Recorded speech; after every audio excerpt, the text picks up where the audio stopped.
اب نوٹ کر لیجئے، یہ کتابیں اگر آپ پڑھنا چاہیں تو کتاب الملاحم میں پڑھیے. بدترین عذاب عربوں پر آیا کھڑا ہے، سروں پر تنا ہوا ہے، بدترین. ایسی جنگ ہونی ہے الملحمۃ العظمیٰ، جس کو کہ میں بھی آپ کو گواہی پیش کر دوں گا، جسے کہا گیا ہے لاسٹ کروسیڈ. بش نے بھی کروسیڈ کا لفظ بول دیا تھا، پھر واپس لیا اس نے. نکل جاتی ہے جس کے منہ سے سچی بات مستی میں. فقیہ مصلحت بین سے اور ہندے بادہ خار اچھا، کروسیڈ کہہ کر پھر واپس لیا. یہ کروسیڈ، اس کے اوپر جس قدر نقصان ہونا ہے عربوں کا. گریٹر اسرائیل بنے گا، یہ عراق، شام، اردن، سعودی عرب کا کچھ شمالی علاقہ، ترکی کا جنوبی علاقہ، مصر کا صحرائے سینا، اور اس کے ساتھ ہی جو بہترین اس کا زرخیز ترین علاقہ ڈیلٹا آف نائل، یہ سب یہودیوں کے قبضے میں جائے گا. اس کو حدیث میں کہا گیا الملحمۃ العظمیٰ. عیسائی 80 علم لے کر ہے مسلمانوں تم پر حملہ آور ہوں گے، اور ہر علم کے نیچے 12,000 فوج، 9.5 لاکھ فوج. یہ نیٹو کی تیاری کس کے لیے ہو رہی ہے؟ جب USSR کا خاتمہ ہوا تو پوچھا گیا تھا نیٹو چیف سے، اب کس لیے دوبارہ؟ وہ دشمن تو ختم ہو گیا. اب ہمیں اسلامک فنڈامنٹلزم سے نمٹنا ہے. وہ جانتے ہیں خطرہ یہی ہے. اب اسلام ابھر سکتا ہے، مسلمانوں کے سینوں کے اندر وہ آگ ہے، اوپر خاکستر آ گیا ہے، تم پہ اٹھانا بیٹھنا. یہ اندر تو انگارہ ہے، اوپر سے راکھ ہے، اسے دھوکہ نہ کھا جانا ان کے دلوں کے اندر. اور بش نے کہا تھا مسلمان چاہتے ہیں کہ ہسپانیہ سے لے کر انڈونیشیا تک نظام خلافت قائم کریں.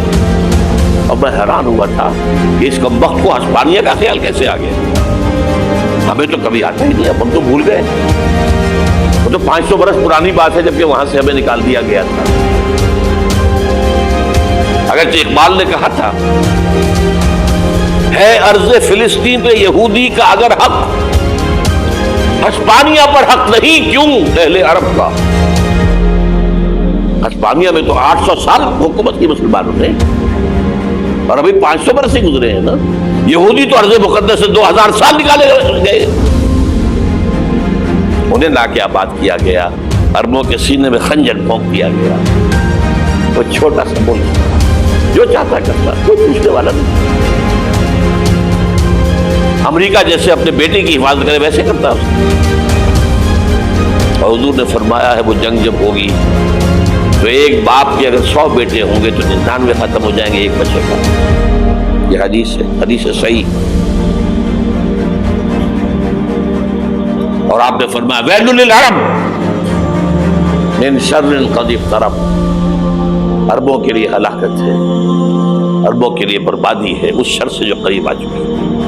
اور آج جس طرح انہوں نے ان کی تہذیب کو اختیار کر لیا ہے، دبئی جا کر دیکھیے، بدترین مغربی معاشرہ جو ہے وہ دبئی کے اندر ہم نے قائم کر کے دکھا دیا. اب سعودی عرب اس راستے پر بڑھ رہا ہے. اور اس کے بعد نمبر 2 پر جو ہے ہم پاکستانی ہیں. لیکن میں اس کے پہلی بات جو کہہ رہا ہوں وہ تو یقینی ہے، اس میں تو احادیث صحیحہ موجود ہے. اگرچہ اس کے بعد پانسا پلٹے گا، پھر حضرت مہدی کا ظہور ہوگا، حضرت عیسیٰ کا نزول ہوگا، اور وہ گریٹر اسرائیل گریٹر گریو یارڈ بنے گا یہودیوں کا. ایک ایک یہودی قتل ہوگا اور دفن ہوگا. یہ بات میں ہونا ہے. میں پہلی بات پر فرض کر رہا ہوں وہ پانسا پلٹے گا جب پلٹے گا. ابھی جو سامنے ہے وہ کیا ہے؟ اس ملحمۃ العظمیٰ کہا حضور نے، جسے آرمگیڈون کہتے ہیں عیسائی. آرمگیڈون کی اگر کہیں جا کر آپ دیکھیں گے، آپ ڈکشنری میں مانی کیا لکھا ہے؟ A very big war which will be fought between the forces of evil and good before the end of this world. اس دنیا کے خاتمے سے پہلے خیر اور شر کی قوتوں کے درمیان بہت بڑی جنگ ہوگی. ارمجدون اسے کہتے ہیں عربی میں. اور آرمگیڈون اسے کہتے ہیں انگریزی کے اندر، اور یہ بائبل کی آخری کتاب کے اندر ہے، جو اس میں کہ مکاشفات یوحنا، ریولیشنز آف سینٹ جان. یہ تو میں کہہ رہا ہوں یقین کے ساتھ، اور زیادہ دور نہیں ہے، آیا چاہتا ہے. اس لیے کہ یہودیوں کا اور عیسائی جو کنزرویٹوز ہیں، نیو کنزرویٹوز، ان کا 5 نکاتی ایجنڈا ہے متفق علیہ، جس کے تحت یہ جنگ صلیبی شروع کی گئی ہے. تو سن لیجئے آپ. آرمگیڈون نمبر 1، گریٹر اسرائیل قائم ہو جانا اس کے نتیجے میں نمبر 2، مسجد اقصی اور قبۃ الصخرہ کو گرانا نمبر 3، وہاں 3rd ٹیمپل، وہ مسجد جو حضرت سلیمان نے بنائی تھی 1000 قبل مسیح میں، پھر برباد کی تھی نبوکدنضر نے، دوبارہ بنائی گئی، پھر دوبارہ ختم ہوئی 70 عیسوی تک گری پڑی. ان کا خانہ کعبہ گرا ہوا ہے 70 عیسوی سے لے کر آج تک. ایک دیوار ہے ویلنگ وال، جہاں جاتے ہیں، روتے ہیں، پیٹتے ہیں، ماتم کرتے ہیں، وہاں وہ بنے گا 3rd ٹیمپل. اور نمبر 4، اس میں لا کر رکھا جائے گا تخت حضرت داؤد کا. یہ تخت کہاں ہے اس وقت؟ یہ لندن شریف کے اندر، جو ان کی پارلیمنٹ کا جو چرچ ہے، ویسٹ منسٹر ایبے، اس میں رکھا ہوا ہے. ایک پتھر تھا جس پر بٹھا کر حضرت داؤد کی تاج پوشی ہوئی، پھر حضرت سلیمان کی ہوئی، پھر وہ پتھر رکھ دیا گیا جب حضرت سلیمان نے بنایا ہیکل مسجد اقصی. وہاں رہا وہ. ہر بادشاہ جو تھا یہودی اسی کے اوپر بٹھا کر اس کی تاج پوشی ہوتی تھی. سن 70 میں ٹائٹس نے گرایا اسے ہیکل کو، وہ پتھر لے گیا، وہاں سے روم گیا، روم سے آئرلینڈ گیا، آئرلینڈ سے اسکاٹ لینڈ آیا، اسکاٹ لینڈ سے انگلینڈ آیا، اور اب وہ رکھا ہوا ہے 14ویں صدی عیسوی سے آج تک. وہ ویسٹ منسٹر ایبے میں رکھا ہوا، ایک کرسی کی سیٹ میں اسے بنا دیا گیا ہے تخت کی شکل. اب انگریزوں میں کوئی ملکہ ہو، کوئی بادشاہ ہو جس کی بھی تاج پوشی ہونی اس میں ہو. یہ لا کر رکھا جائے گا 3rd ٹیمپل، اور اس پر یہودیوں کے خیال کے مطابق ان کا مسیحا آئے گا جو مسیح دجال ہوگا. عیسائیوں کے خیال کے مطابق حضرت عیسیٰ آئیں گے، وہ ہمارا بھی خیال ہے حضرت عیسیٰ آئیں گے علیہ السلام. بہرحال یہ تو بعد کی بات ہے نا، اس وقت جو میں عرض کر رہا ہوں عربوں پر بہت بڑا عذاب. اور پاکستان کا معاملات بدلا یہ ہے، میں یقین سے نہیں کہہ سکتا. ہینگنگ ان دی بیلنس، ہو سکتا ہے اللہ تعالیٰ ہم پر رحم فرمائے، ہو سکتا ہے، اگرچہ اسی کے شرائط ہوں.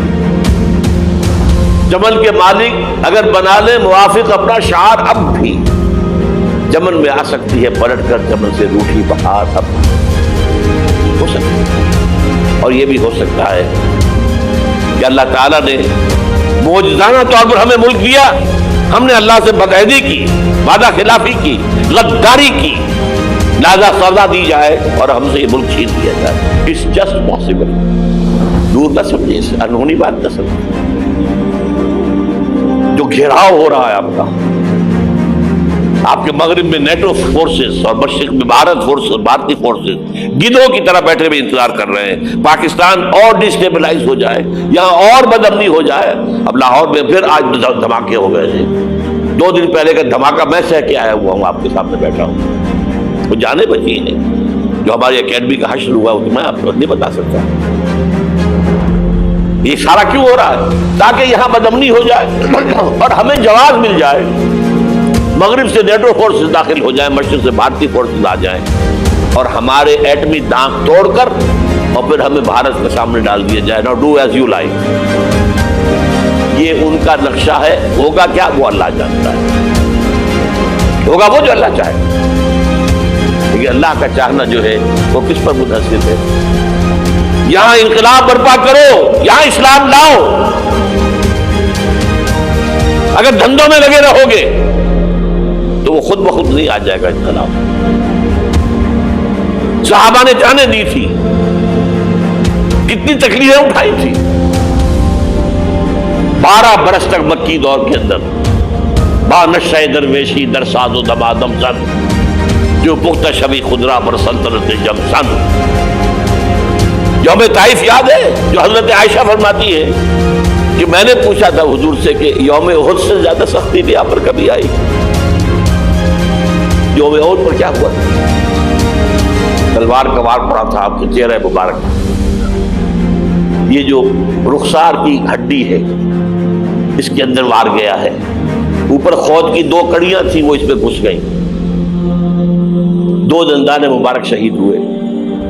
وہ خود کی کڑیاں ایک صحابی نے اپنے دانتوں سے پکڑ کر کھینچنے کی کوشش کی، دانت نکل گئے، وہ نہیں نکلے، کیا جتن کر کے نکالی گئی ہوگی تو خون کا فوارہ آیا، اتنا خون گیا ہے کہ آپ بے ہوش ہو گئے، گر گئے، اور مشہور یہ ہو گیا کہ آپ کا انتقال ہو گیا، شہادت ہو گئی۔ یہ سیرت کبھی پڑھی ہے؟ حضرت عائشہ کے ہوش کا تو یہی دور تھا نا، یوم طائف میں جو آپ کی کیا تھی، بچی تھی، انہیں کیا پتہ کیا ہو رہا ہے حضور کے ساتھ۔ 3 دن تک حضور مکے کی گلیاں اور وہاں کے اوباش لوگ پتھراؤ کر گئے تھے اس امید میں کہ شاید وہاں کا کوئی سردار ایمان لے آئے، تو یہاں تو ابو طالب بھی فوت ہو گئے، یہی دنیا بھی سہارا تھا، خاندانی سہارا تھا ابو طالب کے ذریعے، اور گھر میں ایک دلجوئی کرنے والی رفیقہ حیات تھی، وہ بھی، ان کا بھی انتقال ہو گیا۔ آپ نے کہا یہ عام الحزن ہے، اب تو سب کو طے ہو گیا قریش کو کہ آپ جیسے قتل کر دو، اسی لیے آپ گئے طائف، شاید وہاں کا کوئی بڑا سردار مانے ایمان لے آئے مجھ پر، تو میں اپنا مرکز ادھر شفٹ کر دوں۔ تینوں سے ملے ہیں، تینوں نے وہ جواب دیے، نکل جاؤ یہاں سے، میں تمہارے ساتھ بات بھی کرنے کو تیار ہوں۔ اچھا، تمہارے سوا کوئی نہیں ملا تھا اللہ کو نبی بنا کر بھیجنے کے لیے؟ دیکھو جاؤ، میں بات نہیں کرنا چاہتا، ہو سکتا ہے میں بے عزتی کر بیٹھوں، واقعی تم اللہ کے نبی ہو تو میں مارا جاؤں گا، جاؤ جاؤ جاؤ۔ یہ سلوک محبت کے ساتھ ہوا ہے۔ اور پھر چھوکروں کو، اسٹریٹ ارچنز جنہیں آپ کہتے ہیں، اشارہ کیا تھا، خبر لو پتھراؤ ہو رہا ہے، ساتھ کوئی ہے ہی نہیں، ایک آدمی صرف، زید ابن حارثہ۔ اب سامنے سے پتھر آ رہے ہیں تو حضرت زید آگے آ جاتے ہیں، ڈھال بنتے ہیں، مجھے لگے پتھر وضو کر رہے ہیں، اب پیچھے سے آ رہے ہیں، چاروں طرف سے تو ڈھال نہیں بن سکتا، جسم لہو لہا، خون جا کر جوتیوں میں جم گیا ہے، جوتی اتر نہیں دی۔ پھر وہاں سے واپسی پر دعا مانگی، اللہم الیک اشکو ضعف قوتی و قلت حیلتی و